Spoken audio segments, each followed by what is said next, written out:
I don't know about you guys, but I've been loving the playoffs this year. I know in the East it's been a lot of blowouts and sweeps, but this second round should have a bunch of really entertaining matchups. Now, both of these teams in their first round matchups, as I predicted, kind of dominated their matchups. The Heat ended up sweeping the Pacers, and the Bucks had a weird start in the beginning. I remember everybody on Twitter was like, oh my god, the Bucks, they're gonna falter this year, and then they won 4 straight games. So this is just goes to show you, please stop overreacting in the NBA. All right, you always got to look at the big picture. And just like the Celtics and the Raptors, they're going to go from a really easy series to what seems to be one of the more difficult series that they could run into. Now, I will mention again, I am a Miami Heat fan, but I do try to be as objective as possible. In my heart, obviously, I would like the Heat to win. Then they win, and then maybe Giannis says, you know what, I'm not getting anywhere with the Bucks, so let me beat the team that joined them, like my boy Kevin Durant. That way, Heat fans could stop photoshopping every imaginable player with a Miami Heat jersey on. But if you're looking at this very objectively, the Bucks have the Heat beat in a multitude of categories. They're the better interior defense. They're the better defense just in general. They're one of the better defenses in the league. Giannis might even win Defensive Player of the Year. They play in the paint a lot better. They're a more effective team in terms of field goal percentage. They are one of the more physical teams. They get rebounds. They're the #1 team in that regard. They'll block your shot. They have a really good interior defense with the Lopez brothers and Giannis Antetokounmpo. Not to mention the fact that Eric Bledsoe is an all-NBA defender. And a guy like Wesley Matthews is like a 3-and-D player. So this team has a lot of length, and they can play defense in the perimeter and in the paint. So the question becomes, how is this matchup for Miami?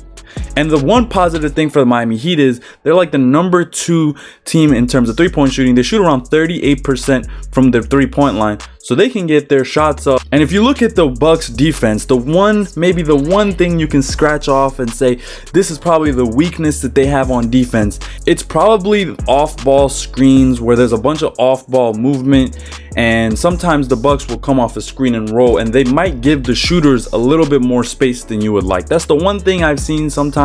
They basically prioritize guarding the paint in the mid-range a little bit more than they prioritize guarding the three-point line. So players like Duncan Robinson, Tyler Hero, and even Goran Dragic, when he gets hot, they could have pretty important impact in this series.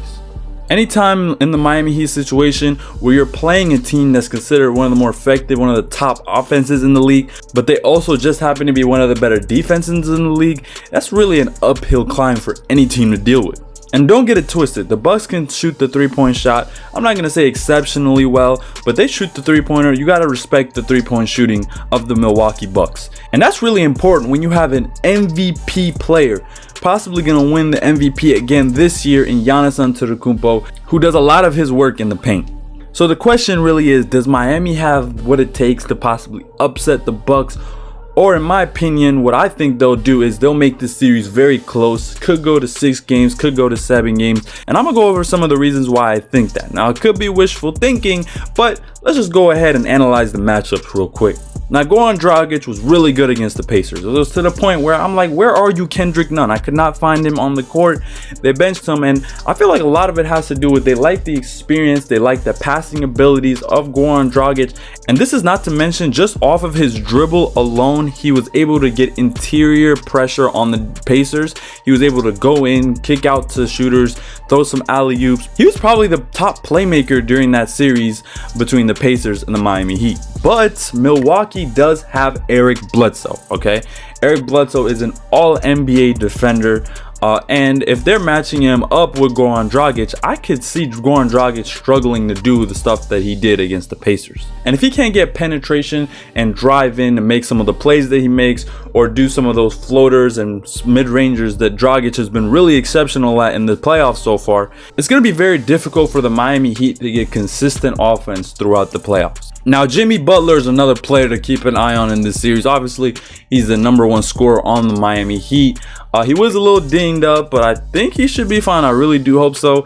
And when you're looking at Jimmy Butler, can he go into the paint, draw contact, get fouls, kick out to shooters like he's been doing all year against probably one of the more safer teams in the interior. The Bucks do not play around with the paint, and I could see them basically baiting Jimmy Butler to step back, settle, and take mid-rangers and floaters, just lower percentage shots than what Jimmy Butler is normally used to. And for the Heat to have success in this series, both these players have to be aggressive, even if it's difficult, even if they're getting some shots blocked and they're not getting calls to go their way. Bam and Jimmy Butler kind of have to be aggressors, drive into the paint. And, you know, Bam, he's one of the best ball handling big men in the league, so he can possibly drive in, and they both need to draw fouls. And that's going to make it so whenever they're setting screens, the Bucks are going to have to step back a little bit more than they would like. And this could possibly be beneficial to the three-point shooters on the Heat. I mean, they have a whole team full of three-point shooters, from Kelly Olynyk, Duncan Robinson, Tyler Hero. I mean, this team could shoot the three-pointer. And we still haven't mentioned the prospect of guarding Giannis Antetokounmpo, man. If you're the Miami Heat, you pray and hope and pray that the Milwaukee Bucks have to revert to, sometimes I'll be seeing the Bucks just revert to Middleton ISO, where he just ISOs and just takes a bad shot. That's probably like the slowest you'll ever see the Bucks offense, and that's really what you want from the Heat. You want Middleton to be the guy to beat you. So how are you going to match up with Giannis Antetokounmpo to slow him down a little bit, to give the Bucks coaching maybe the idea to give Middleton more of an opportunity? And don't get it twisted, the Heat are not going to get bullied in the paint. I think they were like one of the top teams at not allowing opponent rebounds this season. And I really respect Bam Adebayo's interior defense. But I don't really think it's going to be like, oh, Bam is going to shut down Giannis Antetokounmpo. No, with Giannis, you're going to have a bunch of defenders switch on him. So you got to give Giannis different looks. You got to be aggressive. You got to make him feel your presence. Just be more of the aggressor so he's not as confident. Because if he's as confident, as free-flowing as ever, if you watch the last Magic game, the man was just gliding into the paint and just dunking on whoever was in the paint. The Heat are gonna have to collapse in the paint and just try their best to make Giannis pass the ball up. Even if you kind of have to play more of a zone where you're leaving maybe a corner shooter open and you're having a defender kind of sit in the baseline and play help defense when Giannis comes through and he gets past the defender. And at least if you make Giannis pass it out, you'd be more relying on the shooting ability of the Milwaukee Bucks, which I don't think is as effective as their work in the paint.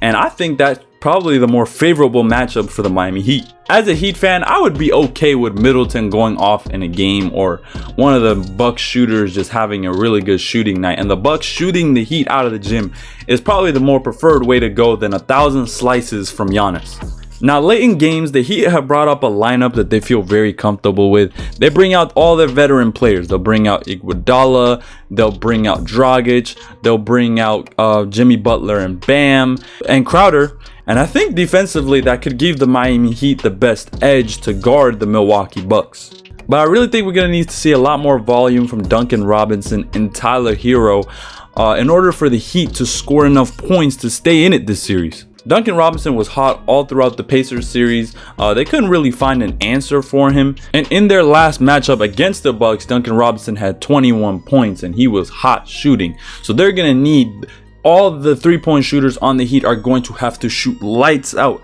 in order for them to have any chance of winning this series. So now we come down to the final predictions for this series.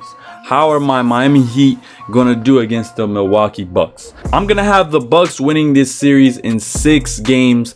I could see the Heat pushing it to 7 games. But if I'm being 100% objective, the Bucks arguably have the better offense, and they also have the better defense, and they're also the better rebounding team, and they also just happen to be one of the best teams at guarding the paint.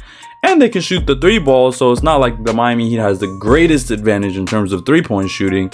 So it really is an uphill climb for the Miami Heat. And so Jimmy Butler is going to have to do what he's been doing all year long, drive in, and if they give him a little crease, try not to settle, but he's definitely going to have to make those mid-rangers when they give him open. And if he gets those one-on-one matchups against Middleton, I believe he can get dribble penetration on him. I think that if that's the matchup that the Bucks provide, I think Jimmy Butler could possibly take advantage of that. And Jimmy Butler has been getting to the free throw line all year long. He's been one of the best at it, and he's going to have to do that in this series. That's probably going to be a decent amount of their points that is going to come from the free throw line. I think with an aggressive defense like the Bucks, you're going to have to get them to foul a lot to get some of their interior defenders in foul trouble. that could give you the best chance at scoring inside the paint. So yeah, if you like the video, please like, share, and subscribe. Likes really help this channel, really helps out the YouTube algorithm. Go ahead and share it if you want to. I'm gonna keep making more videos throughout the playoffs. I got more basketball content coming. I got some NFL content coming. So if you like it, just subscribe and stay tuned. Yeah, I'm gonna see y'all. You know it, and she gon' blow it on me. Majima, that's me. Majima, the king. The grand is my scene. But I'm coming to sunshine. Bring the tree. I'm finna banyan.